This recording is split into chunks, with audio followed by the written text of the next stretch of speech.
Hello my dear student. तो कैसे हो आप सभी लोग और कैसी चल रही है आप लोगों की बोर्ड एग्जाम की तैयारी। जितने भी स्टूडेंट भैया क्लास 10 में हैं, गणित का पेपर देने वाले हैं 2026 बोर्ड में और अभी तक कुछ नहीं पढ़ा है, तो ये वीडियो आप लोगों के लिए बहुत ज्यादा स्पेशल है, क्योंकि इस वीडियो में आप लोगों का पूरा बुक, गणित का जो पूरा बुक है ना, मतलब पूरा बुक एक ही वीडियो में समाप्त हो जाएगा। ठीक है, इसी वीडियो में आपका मैथ का जितना भी इंपॉर्टेंट क्वेश्चन है बोर्ड एग्जाम में, जो बिल्कुल 1000% आएंगे, वही मैं आप लोगों को बताऊंगा। और इस वीडियो में वो सारे क्वेश्चंस आपके बिल्कुल खत्म हो जाएंगे, क्योंकि आज मैं आप लोगों को पूरा बुक पढ़ाने वाला हूं गणित का। ठीक है, पूरा बुक एक वीडियो में 70 में 70 नंबर आप लोग बोर्ड एग्जाम में लाओगे और 70 नंबर आप लोगों का बिल्कुल पक्का हो जाएगा। बोर्ड एग्जाम में 70 में 70 नंबर आपका बिल्कुल पक्का हो जाएगा। ठीक है, और मैं आप लोगों को वही क्वेश्चन बताऊंगा जो बोर्ड पेपर में 100% आएगा, मतलब बिल्कुल वही क्वेश्चन आएगा बोर्ड एग्जाम में, वही क्वेश्चन बताएंगे। और इस वीडियो में मैं आप लोगों को आपके जो बोर्ड एग्जाम में आने वाले जितने भी बहुविकल्पीय प्रश्न है वो मैं आप लोगों को पढ़ाने वाला हूं, जो ऑब्जेक्टिव क्वेश्चन है। ठीक है, जो बोर्ड एग्जाम में 100% आएगा। साथ में मैं आप लोगों को जो आप लोगों के लघु उत्तरीय प्रश्न है वो भी पढ़ाएंगे। इसी वीडियो में, एक ही वीडियो में पूरा आप लोगों का क्वेश्चन खत्म हो जाएगा। साथ में मैं आप लोगों को दीर्घ उत्तरीय प्रश्न भी पढ़ाऊंगा। लास्ट में मैं आप लोगों को पूरा पेपर बता दूंगा कि कैसा आएगा, बिल्कुल लीक। ठीक है, बिल्कुल ऐसे ही आप लोगों का पेपर आएगा, जो अभी मैं आप लोगों को इस वीडियो में बताऊंगा। लास्ट में मैं आप लोगों को बताऊंगा, तो बहुत ध्यान से देखना। ठीक है, बिल्कुल पेपर कैसा आएगा वो भी मैं आप लोगों को बताऊंगा। तो इस वीडियो में आप लोग पूरा मैथ अपना खत्म कर सकते हो। ठीक है, पूरा मैथ एक ही वीडियो में, मतलब इसके बाहर आपके बोर्ड एग्जाम में एक भी क्वेश्चन नहीं आएगा। तो आज के इस वीडियो को सभी स्टूडेंट्स से रिक्वेस्ट है कि इस वीडियो को लाइक जरूर करना। ठीक है, लाइक जरूर करना। इस वीडियो का लाइक का टारगेट है 2000 लाइक का, तो प्लीज आप लोग सभी स्टूडेंट लाइक कर देना, शेयर कर देना। और आप लोग मैथ में अगर कुछ नहीं पढ़े हो तो ये वीडियो देख के अपना पूरा 70 में 70 नंबर पक्का कर लो। ठीक है, तो चलो अब हम लोग शुरुआत करते हैं। आप लोग वीडियो को लाइक कर देना, शेयर कर देना, चैनल पे सब्सक्राइब भी करना। चलो हम लोग स्टार्ट करते हैं सबसे पहले बहुविकल्पीय प्रश्न से। तो सबसे पहले हम लोग स्टार्ट करते हैं बहुविकल्पीय प्रश्न। और ये जो बहुविकल्पीय प्रश्न है ये मैथ के पेपर में 100% आएगा। ठीक है, अगर आपको 20 में 20 नंबर पक्का करना है ना, एक भी नंबर इससे बाहर नहीं आएगा, क्योंकि ये वे ऑब्जेक्टिव क्वेश्चन है जो हर साल पेपर में आता है। मतलब ऐसा कोई साल नहीं है जहां से आपके ऑब्जेक्टिव क्वेश्चन यहां से ना आए। ठीक है, हर साल पेपर में आता है, तो आप लोग बहुत ध्यान से देखना, नोट कर लेना। ठीक है, और आप लोग एक एक क्वेश्चन को बहुत ध्यान से समझना। तो चलो हम लोग देखते हैं पहला नंबर क्वेश्चन। आप लोग देख सकते हो, जो कि आप लोगों के बोर्ड एग्जाम के लिए बहुत इंपॉर्टेंट है। ठीक है, देखो यहां कह रहा है कि संख्या जो है 156 का अभाज्य गुणनखंड होगा। संख्या 156 का अभाज्य गुणनखंड क्या होगा, जल्दी बताओ। कितने स्टूडेंट को पता है भाई? यहां आपके ऑप्शन है A option, B option, and C option and D option. देखो ऐसे आप नहीं बता सकते कि क्या होगा। पहले हम लोग 156 का अभाज्य गुणनखंड निकालेंगे, तब तो बता पाएंगे कि 156 का अभाज्य गुणनखंड क्या होगा। तो देखो 156 का अभाज्य गुणनखंड निकालने के लिए सबसे पहले आप 156 को मतलब आप तोड़ो। ठीक है, मतलब इसका देखो सबसे पहले आप छोटी से छोटी संख्या, मतलब 2 से अगर डिवाइड हो रहा है तो अच्छी बात है, तो 2 से आप डिवाइड करोगे तो यहां कितना आएगा 7 and 8 यानी कि 78। फिर आप 2 से डिवाइड करोगे। ठीक है, फिर ये कितना आएगा 39, क्योंकि आपका 3 दूनी 6 9 त्रिक 18। फिर ये आप 3 से डिवाइड होगा तो 3 एकम 3 3 त्रिक 9। ठीक है, फिर ये डायरेक्टली 13 से ही डिवाइड होगा, क्योंकि 13 ठीक है किसी से डिवाइड नहीं होगा। तो अब आपका आ गया 1। ठीक है, लास्ट में 1 आ गया, तो अब इसका अभाज्य गुणनखंड क्या होगा? तो 156 का अभाज्य गुणनखंड क्या मिलेगा? देखो 156 और ये हमें मिला है मतलब 2 है, यानी कि 2 हमारा 2 बार है। देखो यहां 2 बार है, तो इसको आप 2 का स्क्वायर कर लो। ठीक है, 3 हमारा 1 बार है, तो 3 हो जाएगा इंटू 13। बस यही इसका अभाज्य गुणनखंड हो जाएगा। ठीक है, यही इसका अभाज्य गुणनखंड हो जाएगा। अब देख लो हमारा कौन सा ऑप्शन सही है। देखो ऑप्शन आपका यहां देखो, ये तो बिल्कुल नहीं सही है, क्योंकि यहां 2 का स्क्वायर नहीं है। ठीक है, अब यहां देखो आपका ये वाला ऑप्शन सही है। देखो हाँ ये वाला सही है, क्योंकि लास्ट में 13 है। ठीक है, इसमें आपका नहीं सही है, लास्ट में 13 है लेकिन 3 का स्क्वायर है, लेकिन हमें किसका चाहिए 2 का स्क्वायर। ठीक है, तो ये पहला क्वेश्चन समझ में आ गया। भैया हर साल आता है, मैं आपसे कह रहा हूं कि रिक्वेस्ट कर रहा हूं बार बार कि तैयार कर लेना। ठीक है, आपसे बार बार मैं रिक्वेस्ट कर रहा हूं कि तैयार कर लेना, ये क्वेश्चन बहुत ज्यादा इंपॉर्टेंट है। तो अब हम लोग देखते हैं दूसरा नंबर क्वेश्चन, जो कि बहुत ही ज्यादा इंपॉर्टेंट है। आप लोग बहुत ज्यादा ध्यान से समझना। लिखा हुआ है कि निम्नलिखित संख्याओं में परिमेय संख्या है इसमें जो परिमेय संख्या है वो कौन सा है। अब देखो यहां आपका है एक ब्रैकेट में √5 प्लस √7 और √5 माइनस √7, ठीक है। ये तो आपका अपरिमेय है क्योंकि इसका मतलब वैसे भी अपरिमेय है, इसका मल्टीप्लाई करोगे तो ये भी हमारा अपरिमेय ही है, ठीक है, ये भी हमारा अपरिमेय ही है। अब देखो ये हमारा परिमेय कैसे है, पहला वाला देखो बहुत ज्यादा आसान है। आप लोगों ने एक फार्मूला पढ़ा होगा जब आप लोग छोटे रहे होंगे तब से, कि हमारा a² माइनस v² का जो फॉर्मूला होता है वो a plus V into a minus V, वही सेम लिखा हुआ है, ठीक है। बस a को √5 मान लो, v को √7 मान लो, तो ये होता है मतलब a² मतलब √5 का स्क्वायर और माइनस v² अर्थात √7 का स्क्वायर, ठीक है, हो गया, कोई दिक्कत नहीं ना। अब देखो यहाँ √5 का स्क्वायर 5 हो जाएगा और माइनस √7 का स्क्वायर 7 हो जाएगा। अगर हम देखें तो ये हमें कितना मिलेगा, -2 मिलेगा।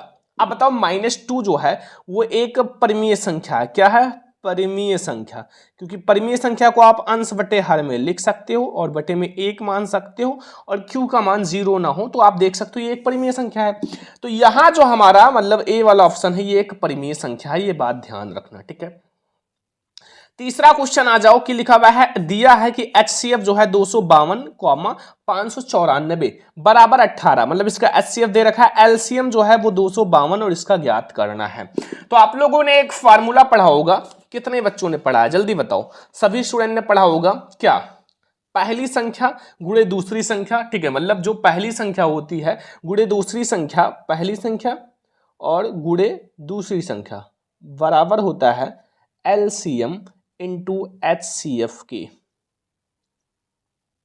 बताओ पढ़े हो कि नहीं, पढ़े हो कि नहीं बताओ। अब देखो सबसे पहले आप लोग क्या करोगे कि हमें क्या ज्ञात करना है, पहले आप ये देखो हमें ज्ञात करना है LCM, तो LCM को आप इधर रखो, LCM बराबर होता है पहली संख्या जो हमारा है वो 252 है इंटू दूसरी संख्या जो है 594 है, बटे में आपका जो HCF है वो 18 है। बस इसी को आप भैया मल्टीप्लाई करके भाग दे दो, बस आपको आंसर मिल जाएगा, ठीक है, बहुत ज्यादा आसान है। तो ये जो आप लोगों को आंसर मिलेगा वो 8316 मिलेगा जब आप इसको आप भाग करके जोड़ोगे तो, ठीक है, जब आप इसको यहां गुणा करके भाग दोगे 18 से तो आपको क्या मिलेगा, 8316 इसका आंसर, ठीक है। तो आप एक बार कर लेना, ठीक है, और हमारा ऑप्शन नंबर सी वाला सही है, 8300 नहीं होगा, 8010 नहीं होगा, 5200 नहीं होगा, क्या होगा 8316। अगला क्वेश्चन मेरे प्यारे स्टूडेंट, क्वेश्चन नंबर 4 लिखा हुआ, यदि द्विघात बहुपद जो है k-1 into x² plus kx plus 1 के शून्यकों में से एक शून्य जो है -3 है तो k का मान ज्ञात करो। भाई एक शून्यक आपको दे रखा है, एक शून्यक का मतलब क्या है कि यहां हमें k की वैल्यू ज्ञात करनी है, तो यहां समझो कि हमें x का जो है x के स्थान पर जो शून्यक दे रखा है वो वैल्यू रख दो। अब जैसे आप x के स्थान पर वैल्यू रखोगे आपको भैया आंसर मिल जाएगा, ठीक है। x जहां जहां है वहां शून्यक जो -3 है वो रख दो और k का मान आपको मिल जाएगा। ऑप्शन आपके सामने है, a वाला है 4/3 या 2/3 या -4/3 या -2/3। तो चलो अब हम लोग इसको सॉल्व कर लेते हैं, जो कि आप लोगों के लिए बहुत ज्यादा आसान क्वेश्चन है लेकिन बोर्ड एग्जाम में बहुत बार। तो अब हम लोग वैल्यू रखते हैं और यहां से k का मान ज्ञात करते हैं। देखो x के स्थान पर आप -3 कर लेना, जहां जहां x है तो यहां k-1 आप ऐसा ही रहने दो, ठीक है। और यहां आपका x² है तो -3 का स्क्वायर कर लो और प्लस k है और इंटू x है तो -3 कर लो प्लस 1 और बराबर 0।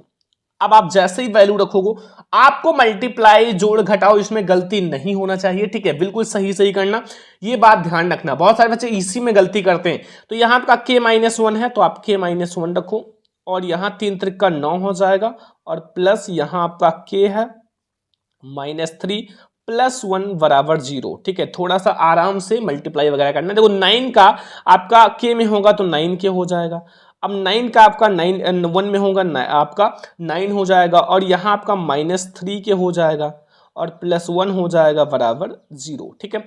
अब 9k में से 3k जाएगा 6k हो जाएगा, ठीक है, और यहाँ से 9 में से 1 जाएगा आपका 8 हो जाएगा बराबर 0। अब यहाँ से अगर हम 6k बराबर देखें तो 8 हो जाएगा, ठीक है, और अगर हम यहाँ से k बराबर देखें तो 8/6 हो जाएगा और यहाँ से अगर हम काटें तो यहाँ 4/3 मिलेगा। देखो 4/3 आपका ऑप्शन है ये, प्लस में रहेगा, ये बात ध्यान रखना, प्लस में 4/3। ठीक है, ए वाला ऑप्शन हमारा सही है। ये 4 क्वेश्चंस आप लोग नोट कर लो, फिर हम लोग 5वें नंबर क्वेश्चंस पे आते हैं। एक एक क्वेश्चंस को आप लोग तैयार कर लेना, बहुत ज्यादा वायरल क्वेश्चन है सारा। लिखा हुआ है कि निम्नलिखित में से कौन सा एक द्विघातीय बहुपद नहीं है। तो ये तो आपका है, ये भी है, ये भी है, क्योंकि 2 बार करना, या ये वाला नहीं है। देखो यहां एक,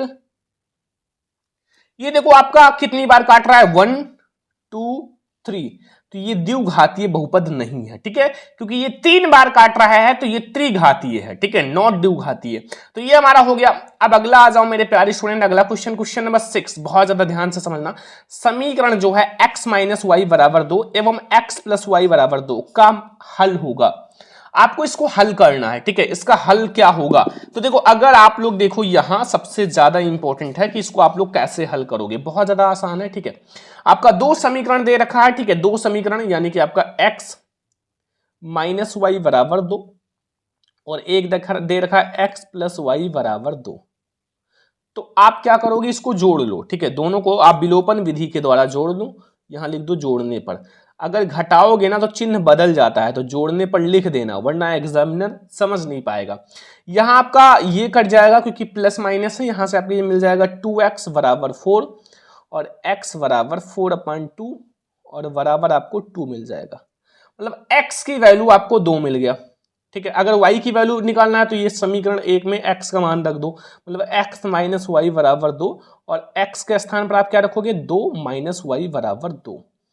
ठीक है, अब ये y आपका माइनस में है तो यहाँ 2 और -2 बराबर y बराबर हमें मिले 0। कितना मिला, 0।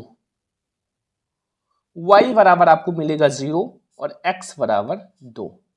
2,0 मतलब x की वैल्यू 2 मिला है और y की वैल्यू 0 मिला है, यानी कि हमारा सी वाला ऑप्शन सही है, क्योंकि यहां हमें x का मान जो है वो 2 दिखाई दे रहा है, y का मान 0। ठीक है, समझ में आ गया। बहुत इंपॉर्टेंट क्वेश्चन है क्वेश्चन नंबर 6 और आई होप आपको समझ में आ गया होगा। अब हम लोग देखते हैं क्वेश्चन नंबर 7। तो अब हम लोग देखते हैं क्वेश्चन नंबर 7, जो कि बहुत ही ज्यादा इंपॉर्टेंट क्वेश्चन है, बहुत ज्यादा इंपॉर्टेंट। अगर आप बुक में देखोगे तो बहुत बार पूछा गया है। ठीक है, देखो इसमें क्या पूछ रहा है कि एक द्विघात समीकरण 3x square minus 6x plus के बराबर 0 के मूल समान है, तो k का मान होगा। यहां आपको k की वैल्यू ज्ञात करनी है। अब आप लोग कैसे ज्ञात करोगे, बहुत ज्यादा इंपॉर्टेंट है। आप लोग जल्दी से बताओ कि आप लोग कैसे ज्ञात करोगे। ठीक है, तो यहां आप लोगों का विविक्तकर जो है, मतलब आपका k का मान ज्ञात करने के लिए आप लोग विविक्तकर का सूत्र लगाओ। मतलब d बराबर, d आपका 0 है क्योंकि मूल समान है, b स्क्वायर माइनस 4ac, बस इसी पे वैल्यू रख दो, आपको आंसर मिल जाएगा। क्योंकि आपका समीकरण दे रखा है तो यहाँ a का जो वैल्यू है वो 3 है, v की वैल्यू जो है वो -6 है और c की वैल्यू जो है वो k है। क्योंकि आप समीकरण में देखोगे तो आपको यहाँ सबकी वैल्यू मिल जाएगी। ठीक है, तो आप जहां जहां आपका ये सब वैल्यू रख दो, जहां जहां आपका है मतलब वहां वैल्यू रख दो। मतलब आपका d जो 0 है तो b स्क्वायर यानी कि -6 का स्क्वायर और -4 इंटू ए हमारा 3 है इंटू k।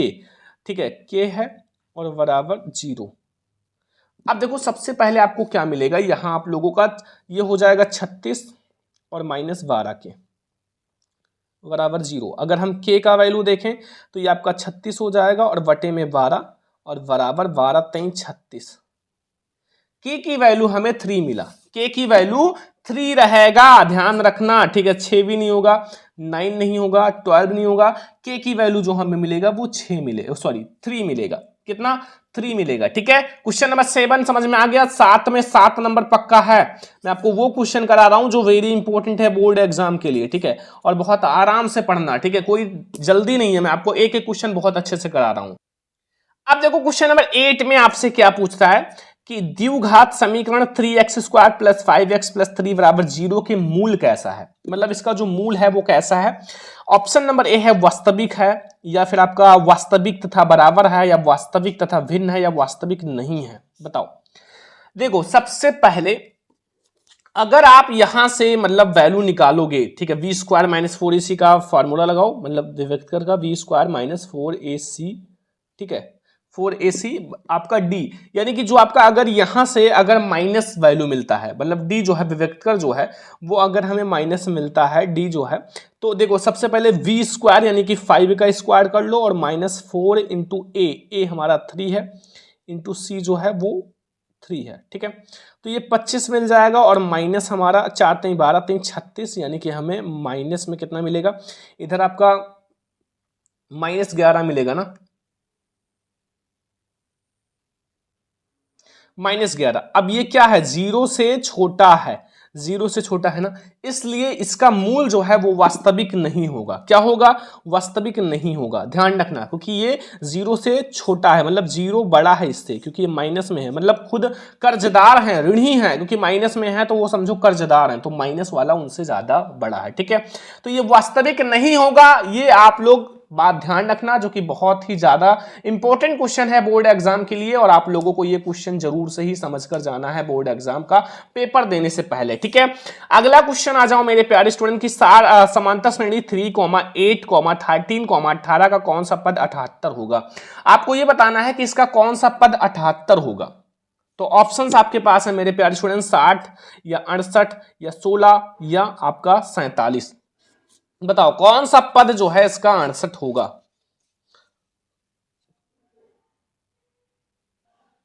तो कौन सा पद इसका 78 होगा, अगर हमें ज्ञात करना है ना, तो हम लोग क्या करेंगे, n की वैल्यू ज्ञात करेंगे और फिर आपको पता चल जाएगा। तो सबसे पहले आपको जो दे रखा है वो बताओ, ठीक है। एक समय आपका ये समांतर श्रेणी है 3, 8, 13 और 18, मतलब 18, ठीक है।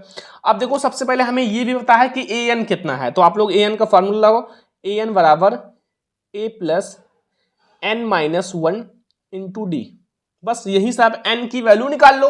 देखो an यानी कि कौन सा पद 78 है हमें ज्ञात करना है, a जो है वो पहला पद यानी कि 3 हो जाएगा, और प्लस n हमें ज्ञात करना है -1 इंटू डी, डी कितना है, मतलब 8 में से आप 3 घटा लो, मतलब d2 माइनस d1 यानी कि आपका a2 माइनस a1, ठीक है। तो आपका 5 हो जाएगा, ठीक है, आसान सा बात है। ये इधर आएगा तो ये 3 माइनस होके 75 हो जाएगा, और ये हो जाएगा 5n-5। ये इधर आएगा तो ये 70 हो जाएगा, मतलब प्लस में होके 80 हो जाएगा, बराबर 5n। अगर हम n की वैल्यू ज्ञात करें तो 80/5 यानी कि 16 पंचे 80। अगर 16वां पद आप देखोगे, 16वां पद ऐसे अगर चलते जाओगे, 16वां पद आपको 78 मिलेगा। कौन सा पद, 16वां पद आपको 78 मिलेगा, ठीक है। ध्यान रखना, अगर आपसे कोई भी पूछे तो आप बता देना कि इसका जो 16वां पद है, अगर आप निकालते जाओगे तो इसका 16वां पद है वो 78 मिलेगा। अब एक क्वेश्चन बहुत बार आता है, मैं आपको बता देता हूं कि समांतर श्रेणी जो है 3, 3 प्लस 2 रूट, मतलब √2 plus 3 plus 2 √2 and plus 3 plus 3 √2 का सार्वआंतर होगा। देखो सार्वआंतर निकालने के लिए आप लोग हमेशा एक बात याद रखना कि आप लोग क्या करोगे। देखो सबसे पहले आपको ये पता होना चाहिए कि अगर आप लोगों को सार्वआंतर निकालना है ना, तो ये a1 है, ठीक है, ये a2 है, a3 है, a4 है, ऐसे करके आपका होता है। तो आप हमेशा चाहे आप a2 में से a1 माइनस कर लो, चाहे आप a3 में से a2 माइनस कर लो, ठीक है, मतलब आपको माइनस करना है, आपको सार्वआंतर मिल जाएगा, क्योंकि आपका जो समांतर श्रेणी में सार्वआंतर बराबर ही होता है। तो अगर हमें d निकालना है सार्वआंतर, तो a2 में से a1 को आप माइनस कर लो, ठीक है। आप कहोगे सर a1 क्या है, a1 ये है, a2 ये है, तो a2 आपका 3 प्लस √2 है और माइनस आप 3 कर लो, ठीक है, बस आपको मिल जाएगा सार्वआंतर। तो ये हमें मिलेगा d जो मिलेगा वो आपका √2 मिलेगा, मतलब √2 बढ़ता ही जाता है, ठीक है, इसका सार्वआंतर √2 है, ठीक है। तो यहां अगर हम बात करें, तो अगर हम बात करें इसका सार्वआंतर क्या मिला हमें, √2 √2, ठीक है, यानी कि √2 जो है इसका सार्वआंतर हो जाएगा।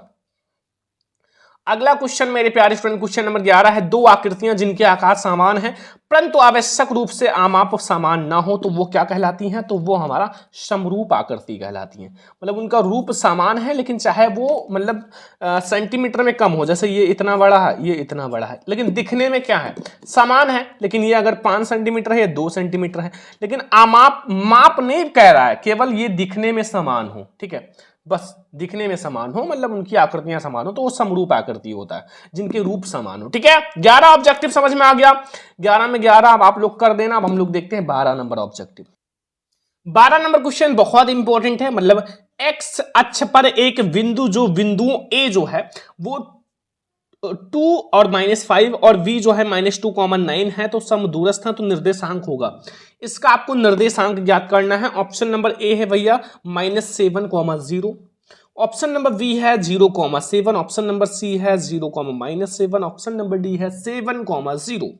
तो देखो सबसे पहले आप यहां से क्या करोगे, एक्स अक्ष पर है ना, मतलब एक्स अक्ष पर है तो आपको 3 बिंदु मिला है। यहां 3 बिंदु कौन कौन सा, एक तो आपको यहां ए मिला है, ठीक है, ए मिला है, ए बराबर आपका कितना है, मतलब ए का जो निर्देशांक है वो हमें कितना मिला है, यहां देखो ए वाला जो है हमें मिला है वो मिला है -2 और -5। v जो मिला है वो मिला है -2,9 और एक बिंदु P मिला है। P क्या है, एक तो x अक्ष है, मतलब x अक्ष और इसका जो निर्देशांक होगा वो x,0 होगा, ठीक है, क्योंकि एक x है और एक 0, ठीक है। अब अगर आपको ये चीज निकालना है समदूरस्थ का क्वेश्चन, तो आपको क्या करना है, ध्यान देना। आप एक बार क्या करोगे, एक बार ध्यान दो, ये जो P है ना, P इसको आप एक बार a के साथ लाओ, मतलब P a की बीच की दूरी, और बराबर आप एक बार v के साथ लाओ, P v के बीच की दूरी। समझ में आया, कुछ समझ में आया कि नहीं। आप एक बार मतलब ये पी ए के बीच की दूरी निकाल लो, एक बार आप पी वी के बीच की दूरी। फार्मूला आप लोग क्या लगाओगे, बस इसी को आप निकाल लो। यहां आप लोग फार्मूला लगाओगे x1 माइनस x2 का square plus y1 minus y2 का स्क्वायर। फिर आप ऐसे ही इधर भी लगाओगे x1 माइनस x2 का square plus y1 minus y2 का स्क्वायर। बस ऐसे आप ये फार्मूला लगाओगे। अब आप लोगों को ये निर्देशांक दे रखा है, मतलब पी ए में अगर देखा जाए तो x1 हमारा क्या है, x1 पी में ये हमारा x है, ठीक है, और x2 हमारा क्या है, x2 हमारा ये 2 है, ठीक है। तो अब जब आप इसको आप निकालोगे तो यहां से x का वैल्यू हमारा -7 मिलेगा। आप लोग जब पूरा सॉल्व कर लोगे तो हमें x की वैल्यू -7 मिल जाएगा। सॉल्व कर लेना, ठीक है। अब -7 मिल गया ना, तो अब यहां आप x के स्थान पर -7 लिख दो और एक निर्देशांक 0, और यही हमारा हो जाएगा निर्देशांक, ठीक है। तो ये हमारा हो जाएगा -7,0, -7,0, और ये सब हमारा हो जाएगा गलत, ठीक है। समझ में आ गया। बस आप लोग बीच की दूरी का फार्मूला लगा के वैल्यू रख देना, मैंने फार्मूला भी बता दिया है। अब देखो अगला क्वेश्चन मेरे प्यारे लाडलों बहुत ज्यादा इंपॉर्टेंट है, ये क्वेश्चन बहुत बार आया हुआ है, देखो वेरी इंपॉर्टेंट है। लिखा हुआ है 2 tan 30 डिग्री, 2 tan 30 डिग्री बटे में 1 + tan स्क्वायर 30 डिग्री बराबर है। अब यहां आपको एक चीज पता होना चाहिए, tan 30 डिग्री की वैल्यू ये ज्ञात करना पड़ेगा, मतलब आपको पता होना चाहिए। अगर नहीं पता है तो याद कर लो ये, ठीक है, क्योंकि ये अगर नहीं पता होगा तो क्वेश्चन नहीं लगा पाओगे। tan 30 डिग्री की वैल्यू क्या होती है, अगर हम देखें तो यहां हमारा 1 और यहां गुणे में हमारा 3 30 डिग्री की वैल्यू होते हैं 1/√2, ठीक है, समझ में आया। अब बटे में √3 होता है, 1/√3 होता है, ठीक है, मतलब 30 डिग्री की वैल्यू 1/√3 होता है, ये बात ध्यान रखना। और बटे में 1 + 1/√3 का स्क्वायर। अगर हम देखें तो ये हो जाएगा 2 बटे में √3, और ये हो जाएगा, ये स्क्वायर होके 3 हो जाएगा, ये स्क्वायर होके 3 हो जाएगा, तो 3 एकम 3 1 4 बटे में 3, ठीक है। बस इसी को आप सॉल्व कर लो, बाहर का बाहर से मल्टीप्लाई करा लो, अंदर का अंदर से, ठीक है। यानी कि 2 बटे में √3 जो हो जाएगा वो इनटू हो जाएगा 3/4 के। बस यहां एक बार √3 यहां आ जाएगा, क्योंकि 2 बार, और यहां 2 दूनी 4, यानी कि √3 बटे में 2, यही हमारा आंसर हो जाएगा। लेकिन अभी एक शर्त और है, ये किसकी वैल्यू होती है, √3/2, ये होता है sin 60 डिग्री की वैल्यू, sin 60 डिग्री की वैल्यू होती है क्या, √3/2, ठीक है। तो यहां आपका sin 60 डिग्री सही है, cos 60 डिग्री का नहीं होगा, tan 60 डिग्री नहीं होगा, और sin 30 डिग्री भी नहीं होगा, ठीक है। अब अगला क्वेश्चन आता है 14 नंबर क्वेश्चन। यदि जो है sin theta minus cos theta है तो sin की घात 4 प्लस cos की घात 4 का मान ज्ञात कीजिए। वेरी इंपॉर्टेंट क्वेश्चन है, इसको आप लोग कैसे ज्ञात करोगे, आप लोगों को मैं बहुत आसान तरीके से समझाऊंगा, टेंशन ना लो, ठीक है। मैं आप लोगों को बिल्कुल हलवा बना देंगे, मैथ आपको बहुत आसान लगेगा। अभी आप लोगों को लघु उत्तरीय, दीर्घ उत्तरीय सारा प्रश्न कराएंगे, ठीक है। तो सबसे पहले हमें यह क्या दे रखा है, sine theta minus cos theta बराबर 0, ठीक है, ये दे रखा है, ठीक है। अब हम यहां लिख सकते हैं साइन थीटा बराबर कॉस थीटा, क्योंकि इधर आपका क्या है, माइनस में है, इधर आएगा प्लस में हो जाएगा, ठीक है। समझ में आया कि नहीं समझ में आया? समझ में आ गया ना। अब यहां आप दोनों पक्षों में क्या करो, कॉस से भाग दे दो, तो ये साइन बटे में कॉस हो जाएगा, साइन थीटा बटे में कॉस थीटा, ठीक है। और ये हो जाएगा कॉस अपन कॉस बराबर 1, ठीक है। अब एक बात बताओ कि साइन थीटा बटे में कॉस थीटा बराबर क्या होता है, टेन थीटा बराबर 1। लेकिन 1 जो होता है वो टेन थीटा में 45 डिग्री की वैल्यू होती है, 45 डिग्री की वैल्यू। देखो यहां से आपका टेन से टेन कट जाएगा, लेकिन थीटा बराबर हमें 45 डिग्री मिलेगा। हम यही निकाल रहे थे थीटा की वैल्यू, ताकि जब थीटा की वैल्यू निकल आए ना तो हम लोग वैल्यू रख दें, ठीक है। तो ये हमें 45 डिग्री मिल गया थीटा की वैल्यू, ठीक है। अब देखो सबसे पहले यहां आप देखो आपका साइन स्क्वायर की घात 4 थीटा है, ठीक है। तो अगर हम साइन की घात 4 थीटा देखें तो देखो सबसे पहले साइन की घात 4 थीटा, तो साइन थीटा, थीटा के स्थान पर आप 45 डिग्री रख दो, तो आप साइन 45 डिग्री, इसकी घात 4 करके 45 डिग्री, और प्लस कॉस की घात 4 45 डिग्री, बस वैल्यू रख दो दोनों का। तो इसका जो होता है वैल्यू वो 1/√2 45 डिग्री का, इसका घात 4 कर लो, ठीक है। और प्लस इसका होगा, इसका भी 1/√2 ही होगा, इसका भी घात 4 कर लो। अब इसको जब आप सॉल्व करोगे तो ये हमें मिलेगा 1/4, क्योंकि 4 बार जाना है, और ये भी हमें 1/4 ही मिलेगा, बराबर 2/4, और बराबर हमें मिलेगा 1/2। देखो थोड़ा हार्ड क्वेश्चन है लेकिन बहुत ज्यादा इंपॉर्टेंट है, 1/2 हमारा सही हो जाएगा, 1/2, ठीक है। ये हमारा नहीं सही है, ये भी नहीं सही, ये भी नहीं सही है, हमारा 1/2 सही है। आप लोगों को समझ में आ गया होगा, ठीक है। 15 नंबर क्वेश्चन कि वृत्त पर स्थित किसी बिंदु से कितनी स्पर्श रेखाएं खींची जा सकती हैं। बताओ कितनी स्पर्श रेखाएं खींची जा सकती हैं, जल्दी से आप लोग बताओ मेरे प्यारे स्टूडेंट, बहुत ज्यादा इंपॉर्टेंट है। तो वृत्त पर स्थित किसी बिंदु से कितनी स्पर्श रेखाएं खींची जा सकती हैं? ऑप्शन नंबर ए है, यानी कि 3 स्पर्श रेखाएं, या फिर आपका 0 स्पर्श रेखाएं, या आपका बी है 2 या 1। जल्दी बताओ, वृत्त पर स्थित किसी बिंदु से कितनी स्पर्श रेखाएं खींची जा सकती हैं?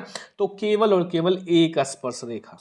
कितना? एक स्पर्श रेखा खींचा जा सकता है। ये 15 क्वेश्चन समझ में आ गया। तो अब हम लोग आते हैं 16 नंबर क्वेश्चन पे।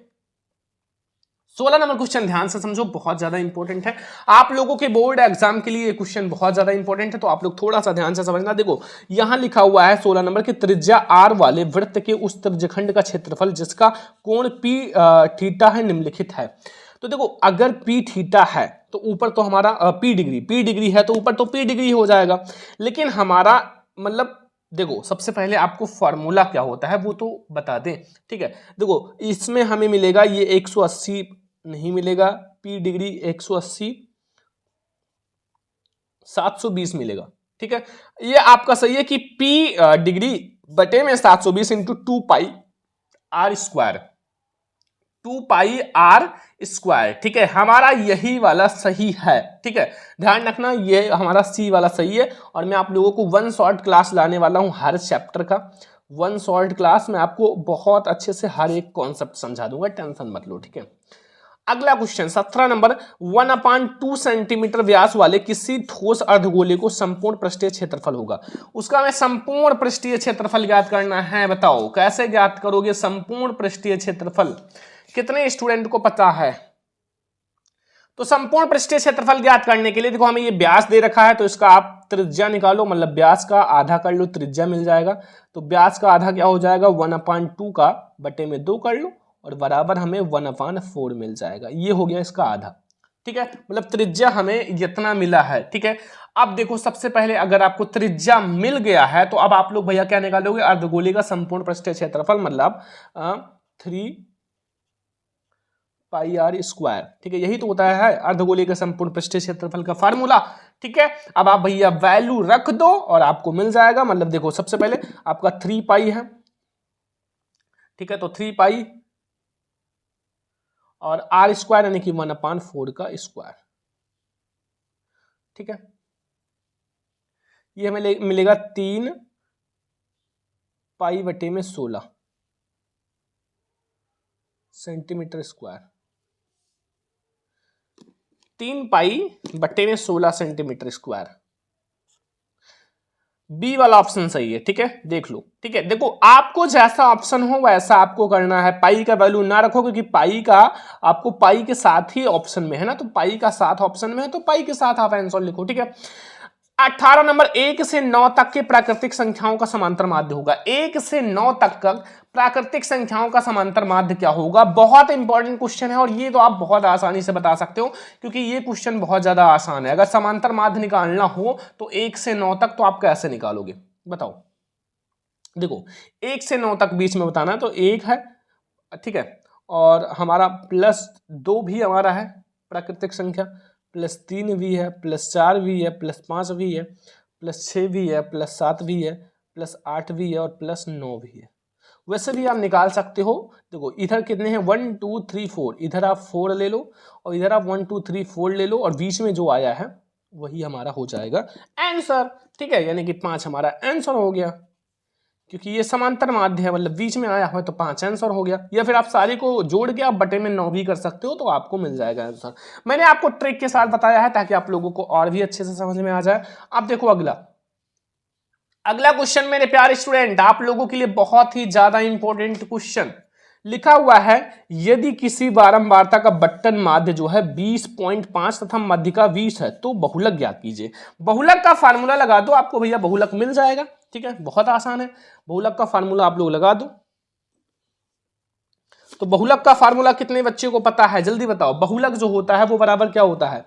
बहुलक हमें ज्ञात करना है, वो होता है 3 माध्यिका, यानी कि माध्यिका हमारा 20 है और -2 माध्य समांतर माध्य इंटू 20.5 है,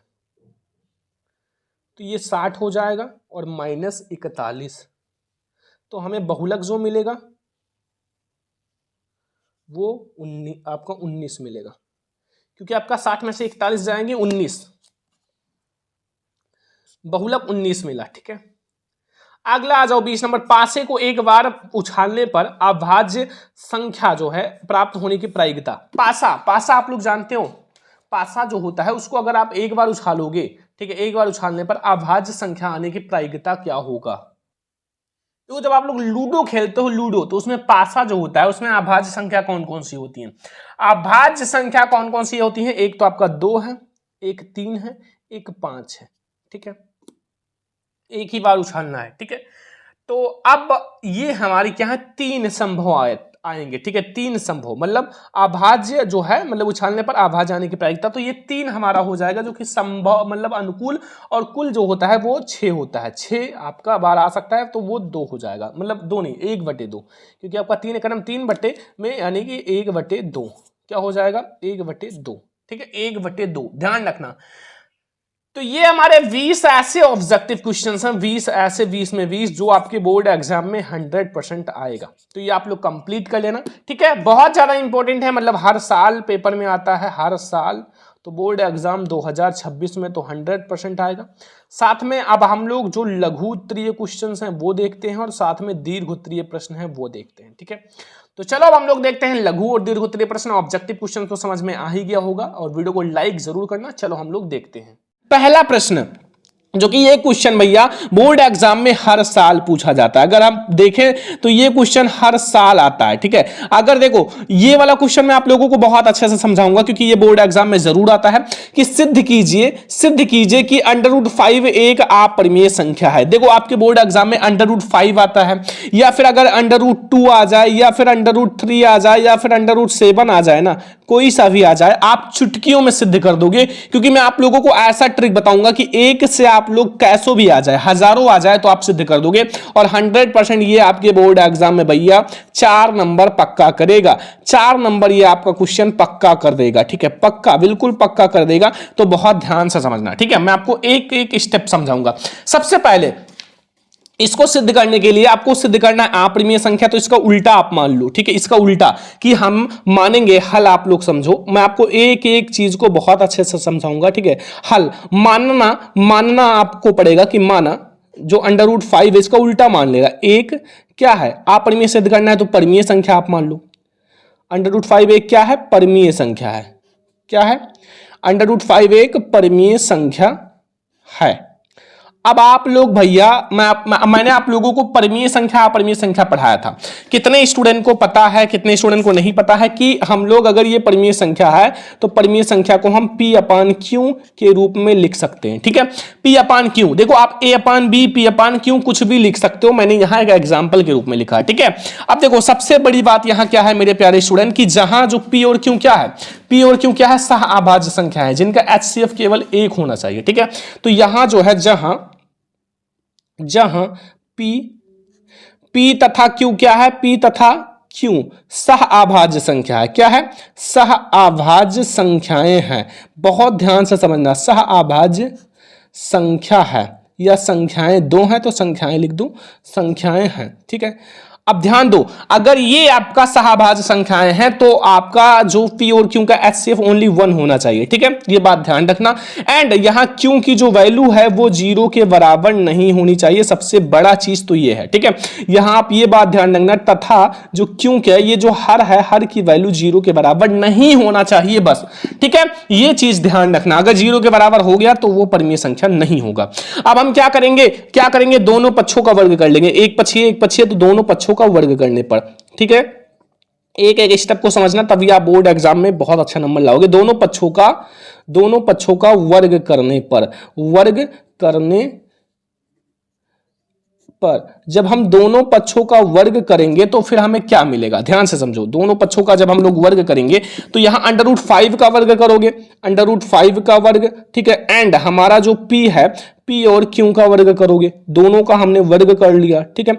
वर्ग करने के बाद हमें क्या मिला, ध्यान से समझो। हमें मिला कि यहां जब √5 का वर्ग करोगे तो ये 5 के बराबर हो जाएगा, और P स्क्वायर हो जाएगा, Q का Q स्क्वायर हो जाएगा। इधर आप Q स्क्वायर कर लो और इधर आपका P स्क्वायर बटे में 5 हो जाएगा, ठीक है। देखो मैंने कुछ करा नहीं है, बस इधर क्रॉस मल्टीप्लाई करा लिया है। देखो Q को मैंने इधर भेज दिया है, 5 को नीचे कर दिया, ठीक है। इसको आप समीकरण नंबर फर्स्ट नाम दे दो, बस इतना आपको समझ में आ गया तो पूरा क्वेश्चन समझो, आपको समझ में आ गया। अब यहां क्या है, अगर ये 5 जो है P स्क्वायर को विभाजित करता है, क्योंकि बटे में है, अगर 5 P स्क्वायर को विभाजित करता है तो 5 P को भी विभाजित करेगा। एक परिमेय है, आपके बुक में है, ठीक है, आपके बुक में ये परिमेय है। अगर 5 जो है P स्क्वायर को विभाजित करता है, ध्यान से समझो, विभाजित करता है, तो आप लोगों का जो 5 है वो P को भी विभाजित करेगा, P को भी विभाजित करेगा। ये आप केस याद रखना, ठीक है। कहने का मतलब है, मान लो आपका Q है 25 और बटे में 5 है, तो अगर ये 5 आपका 25 को विभाजित करा तो आप 25 का वर्ग करोगे और आप बटे में 5 कर लोगे, तो आप इसका वर्ग करोगे तो भी ये विभाजित होगा, और ये सही है। अगर भाई P जो 5 जो है P स्क्वायर को करेगा तो 5 P को भी करेगा, ये रूल है, ठीक है। ये बात ध्यान रखना, ठीक है। अब देखो, अगर इतना आपको समझ में आ गया तब आपको एक बात करना है, एक चीज मानना है। तब हम क्या कह सकते हैं, तब हम भैया जो यहां P है, P को बराबर 5m लिख सकते हैं। मैंने 5m ही क्यों रखा, क्योंकि हम सिद्ध कर रहे हैं √5। अगर √2 होता तो हम इसको 2m मानते हैं, अगर √7 होता तो 7m मानते हैं, ठीक है।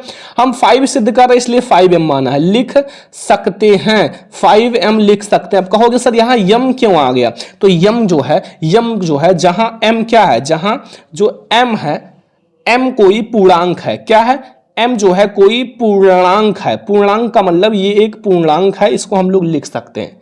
तो m हमारा एक कोई पूर्णांक है, ठीक है।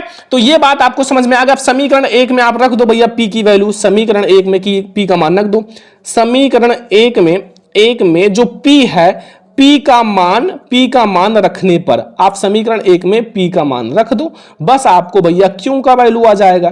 तो भैया हमने P का मान रखा, मान लो हमारा यहाँ Q स्क्वायर है और P के स्थान पर आपने क्या रखा 5m, क्योंकि मैंने 5m ही माना है, बटे में स्क्वायर और बटे में 5 है। ठीक है, अब देखो ध्यान से समझो, देखो अब Q स्क्वायर बराबर हमारा 5m का स्क्वायर होगा तो 25m हो जाएगा, 25m का स्क्वायर बटे में 5 से 25 कटेगा तो यहां से m स्क्वायर जो मिलेगा वो हमें मिलेगा Q स्क्वायर बटे में 5। ठीक है, अगर हम m स्क्वायर डायरेक्टली निकालें तो हमें ये मिलेगा। अब ये हमें मिल गया दूसरा समीकरण, जैसे आपने यहां लिखा था 5p स्क्वायर को विभाजित करता है, वैसे सेम चीज आपको यहां भी लिखना है कि 5 अगर भैया Q स्क्वायर को विभाजित करता है, ध्यान से समझो, जो चीज वहां लिखा है वही सेम यहां लिखेंगे, करता है, तो भैया जो 5 है वो क्यों को विभाजित करेगा, 5 जो है क्यों को भी विभाजित करेगा, सेम चीज है, सेम चीज। ठीक है, विभाजित करेगा। अब एक बात आप बताओ कि हमने क्या माना था यहां, ये तो 5 आ गया P का भी Q का भी, लेकिन हमने तो माना था P और Q क्या है, एक सहअभाज्य संख्या है, और सहअभाज्य संख्या का जो HCF होता है वो ओनली 1 होता है, उभयनिष्ठ गुणनखंड। लेकिन यहां हमें क्या मिला, 5 मिला है, क्योंकि P का भी हमें कॉमन क्या मिला है, 5 मिला है, और Q का भी कॉमन हमें 5 मिला है, अतः ये कोई सहअभाज्य संख्या नहीं है और ये परिमेय संख्या नहीं है। ठीक है, लास्ट में आपको क्या लिखना है, देखो अगर हम समीकरण 1 में देखें, समीकरण 1 तथा आप समीकरण 2 दोनों को देखो तो हमें क्या मिला है, समीकरण 1 तथा समीकरण 2 में भैया P तथा जो Q है, Q का उभयनिष्ठ गुणनखंड हमें कितना मिला है, 5 मिला है। उभयनिष्ठ गुणनखंड जो मिला है, गुणनखंड वो हमें मिला है कितना मेरे प्यारे स्टूडेंट, 5 है।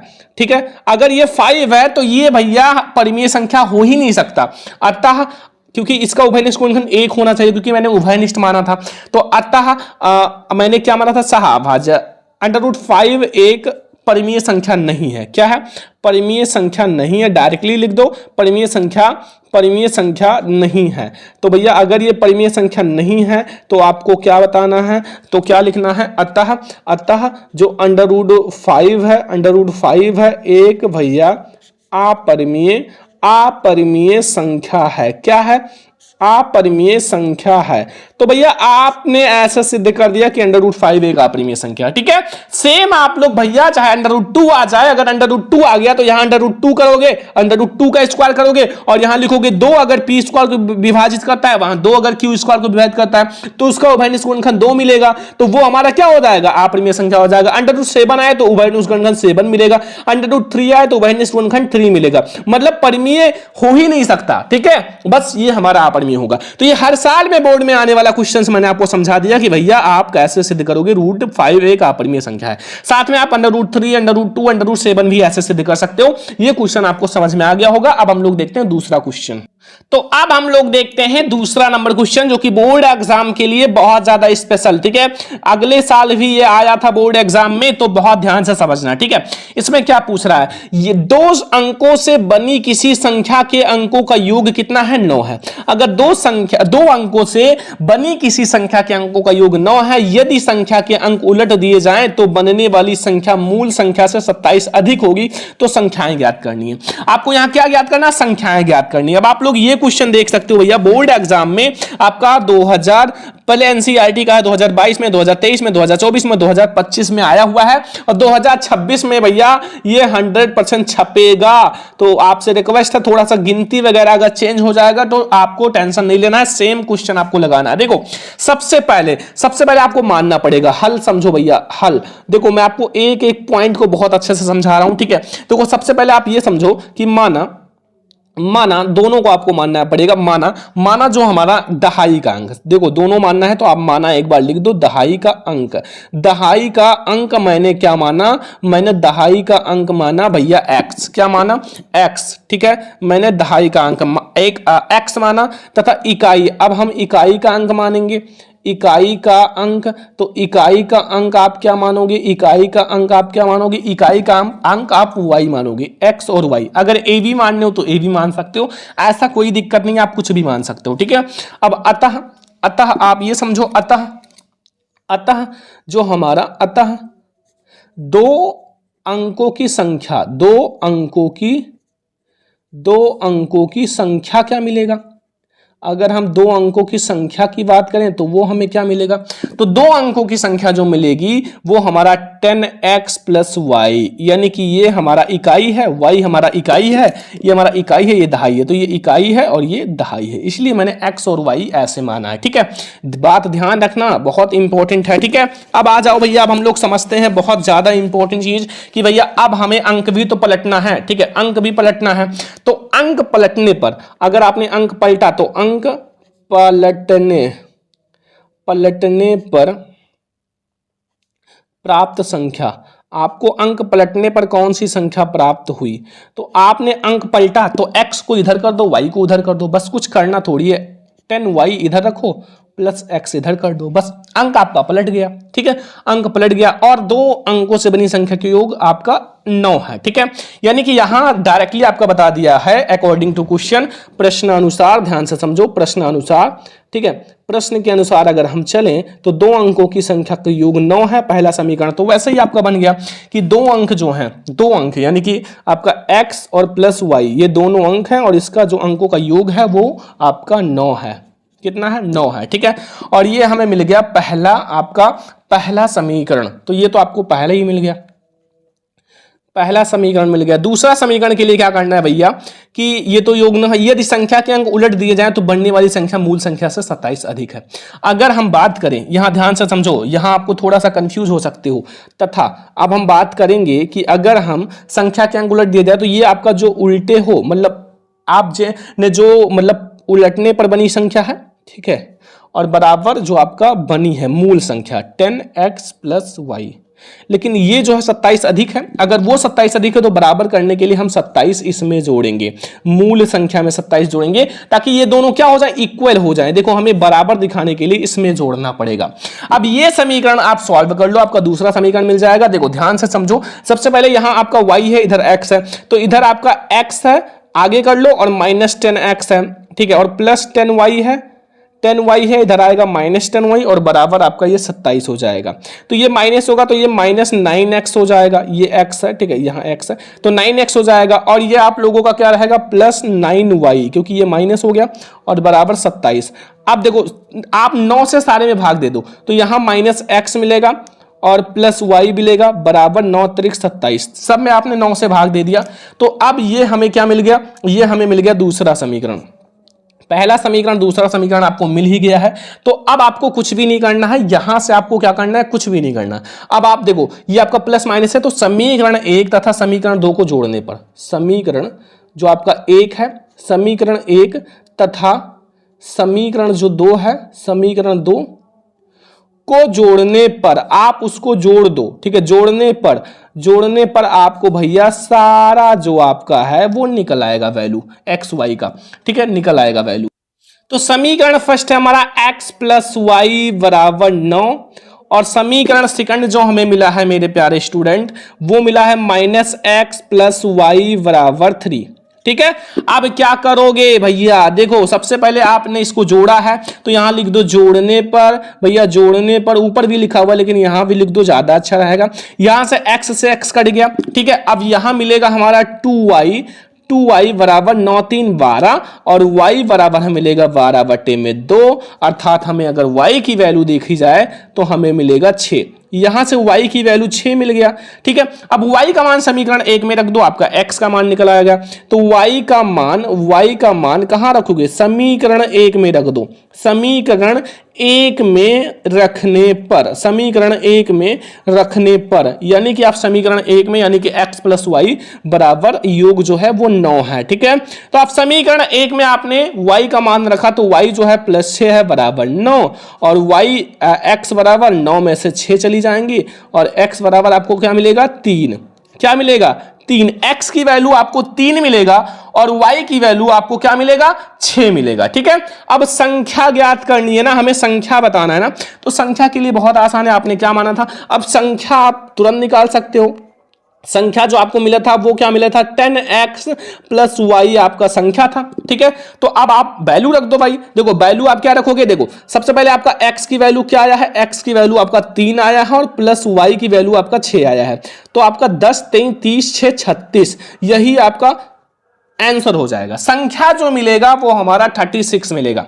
तो अगर हम यहां से भैया संख्या हमें निकालना हो तो संख्या हमें कितना मिला है, 36, और यही हमारा आंसर हो जाएगा। ठीक है, ये दूसरा क्वेश्चन बहुत ज्यादा इंपॉर्टेंट है और आप लोगों को समझ में भी आ गया होगा, बहुत ज्यादा इंपॉर्टेंट है। अब हम लोग देखते हैं तीसरा नंबर क्वेश्चन। तो माय डियर स्टूडेंट, अब तीसरा नंबर क्वेश्चन भैया बहुत इंपॉर्टेंट, एनसीईआरटी 2019 2022 2023 2024 2025, मतलब भैया बहुत इंपॉर्टेंट बोर्ड एग्जाम के लिए है। ठीक है, ये वाला क्वेश्चन बहुत इंपॉर्टेंट है। लिखा हुआ उस बिंदु के निर्देशांक ज्ञात कीजिए जो बिंदुओं -1,7 और 4,-3 को मिलाने वाले रेखाखंड को 2:3 के अनुपात में विभाजित करता है। ठीक है, बहुत इंपॉर्टेंट क्वेश्चन है। देखो सबसे पहले आपको यह पता करना है कि जो हमारा भैया रेखाखंड है उसको आप क्या मान लो, उसको आप एक्स वाई मान लो। क्या मानोगे, एक्स वाई। तो आपको मानना है माना जो हमारा रेखाखंड है, क्या है, जो हमारा रेखाखंड है, ताकि हम वैल्यू आसानी से ज्ञात करें। ठीक है, रेखाखंड को विभाजित करने वाले जो बिंदु हैं, करने वाले बिंदु जो हैं, बिंदु का निर्देशांक। ठीक है, के निर्देशांक क्या है, के निर्देशांक एक्स वाई है। क्या है, एक्स कॉमा वाई है। अब एक्स कॉमा वाई का आप भैया वैल्यू निकाल लो, वही आपको पता चल जाएगा।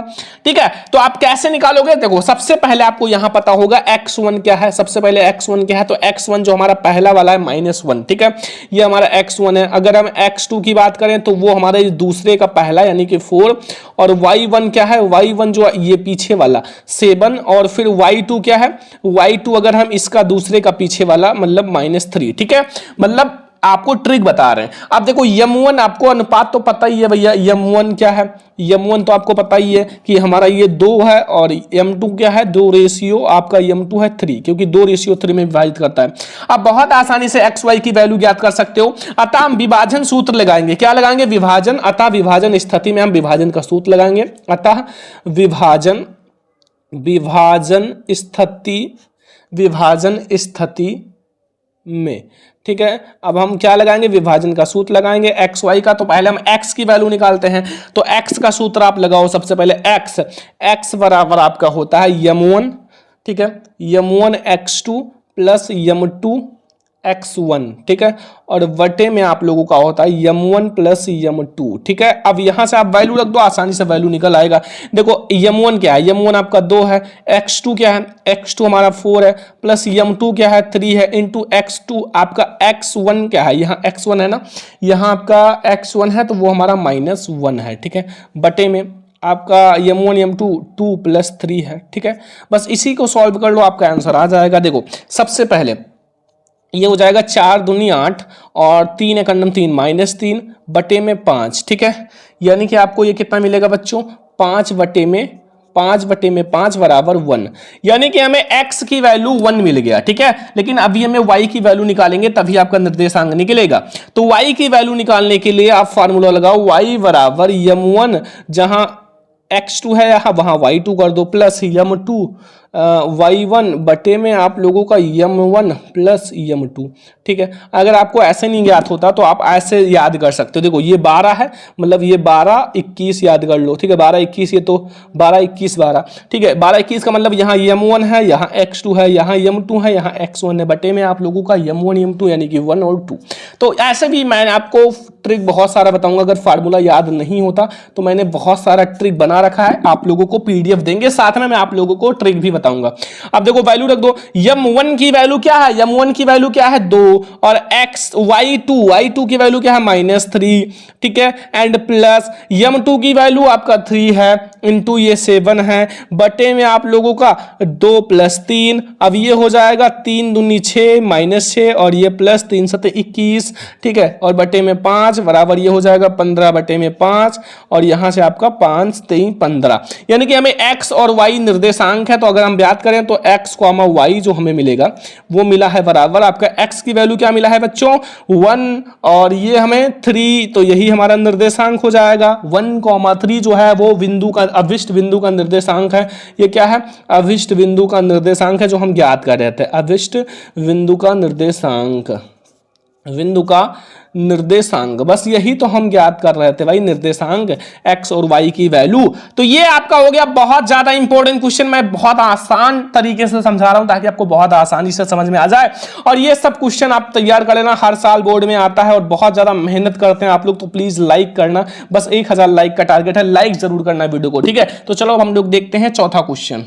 देखो त्रिकोणमिति में सिद्ध करने वाला क्वेश्चन तो भैया इतिहास गवाह है कि एक आता है, वो भी 4 नंबर के लिए। और ये वाला क्वेश्चन जो मैं आपको बता रहा हूं यही आता है सबसे ज्यादा। सिद्ध कीजिए कि आप लोगों का जो कॉट ए है बट माइनस कॉस ए बटे में cot A plus cos A बराबर कॉसेक ए माइनस 1 कॉसेक ए प्लस 1 आपको सिद्ध करना है। तो कैसे सिद्ध करोगे, क्योंकि वेरी इंपॉर्टेंट क्वेश्चन है बच्चों, वेरी इंपॉर्टेंट है। तो सिद्ध करने के लिए सबसे पहले आप भैया क्वेश्चन यहां लिख लो। कॉट ए आपका लिखा हुआ है माइनस कॉस ए, ठीक है। मैं यहां क्वेश्चन लिख लेता हूं एक बार ताकि और आसान लगे। और यहां कॉट ए है और प्लस कॉस ए है, ठीक है। और हमें सिद्ध क्या करना है, कॉसेक ए माइनस 1 और कॉसेक ए प्लस 1, ठीक है। चलो हम लोग सिद्ध करते हैं। सबसे पहले देखो, सबसे पहले कॉट ए को क्या लिख सकते हो, कॉट ए को लिख सकते हो कॉस ए बटे साइन ए, कॉस ए बटे में साइन ए, ठीक है, साइन ए। और ये आपका माइनस कॉस ए ऑलरेडी है, ठीक है। चलो इतना आपको समझ में आ गया। और इसको हम लोग क्या लिख सकते हैं बच्चों, इसको हम लिख सकते हैं, इसको भी कॉस ए है, ठीक है, बटे में साइन ए, क्योंकि कॉट ए है ना, तो कॉस ए बटे साइन ए। और ये प्लस आपका कॉस ए है, ठीक है। और बराबर आपको वो सिद्ध करना है, वो तो पता ही है, ठीक है, आप लोगों को पता ही है। अब बराबर देखो, इधर मैं आप लोगों को समझा रहा हूं। देखो हम यहां से cos a कॉमन ले रहे हैं, ठीक है, cos a कॉमन ले रहे हैं। तो cos a हमने कॉमन ले लिया, तो यहां हमारा क्या बचा, 1 बटे में साइन ए, 1 बटे में साइन ए बचा। और ये -1, ठीक है, ठीक है। और यहां भी मैंने cos इधर कॉमन ले लिया, क्योंकि दोनों तरफ है ना cos a कॉमन ले लिया। तो यहां 1 बटे में साइन ए और प्लस 1, ठीक है। देखो सिद्ध करने में आपको ये पता होता है आंसर कि हमें इतना ही लाना है। देखो सबसे बड़ी बात है इसमें, आंसर पता है कि हमें इतना ही लाना है, ठीक है। तो ये तो मुझे बहुत आसान लगता है। अब cos a से cos a कट गया, ठीक है, cos a से cos a कट गया।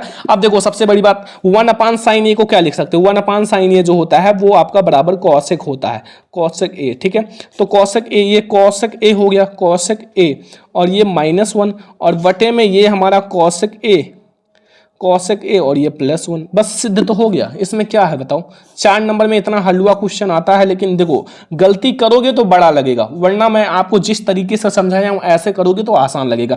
तो हमने सिद्ध कर दिया कॉसेक ए +1 और कॉसेक ए -1, जो कि मुझे सिद्ध करना था, ठीक है।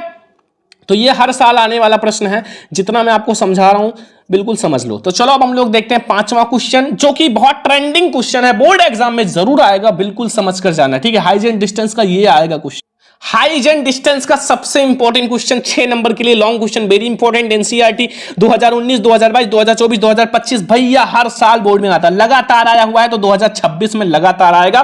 तो बस आपको समझना पड़ेगा बहुत ध्यान से। देखो मैं आपको बहुत अच्छे से समझाऊंगा, ठीक है। 7 मीटर ऊंचे भवन के शिखर के से एक केबल टावर की शिखर का उन्नयन कोण भैया 60 डिग्री है। उन्नयन कोण कितना, 60 डिग्री है।